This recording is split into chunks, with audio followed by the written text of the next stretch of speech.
In the wake, of course, of King Charles' recent health scare, the Queen's told the monarch he's being worked to the throne and he needs to slow down, working too hard. But the King has already vowed to keep up his busy schedule when he's ready to return after his corrective procedure for an enlarged prostate. Joining me now, live from the US of A, is the host of the To Die For Daily podcast, the one and only Kinsey Schofield. Kinsey, very nice to see you. How are you?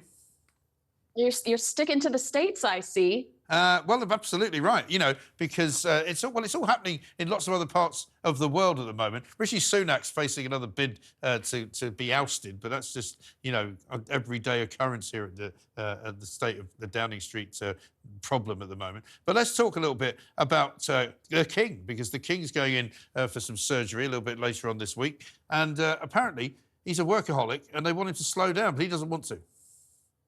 That's right. This is advice, pretty sound advice coming from Queen Camilla, asking the king to perhaps slow down.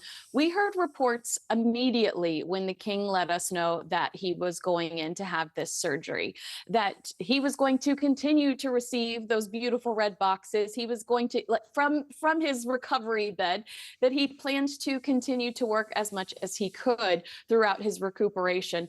And I think, the Queen Camilla is just saying, hey, take a beat, allow yourself to fully heal so that you can be back and better than ever. However, this is a man that waited 73 years for this job. And Mike, I think he legitimately enjoys his job. So while I think it's great advice, I wonder if he's actually going to take it, because I think he wakes up every day raring to go. He's a busy guy. He's always up moving and up to something. So I think he'd have a hard time just laying in bed, sleeping it off. I think we're going to continue to see him stay busy in the recovery process. Well, also, I think if you had a royal family who basically said, look, we're all a little bit ill at the moment and we can't really do very much, I think people would start asking questions about, well, what are they for? Well, they're not doing very much of anything. They're just resting and recuperating. And as much as people don't want to see them overworking themselves, surely they have to be seen, to kind of be believed, if you like. Well, there are even rumors that the Princess of Wales has started taking on some emails and some business from her recovery bed as well, because I do believe they fear that type of feedback and that type of criticism.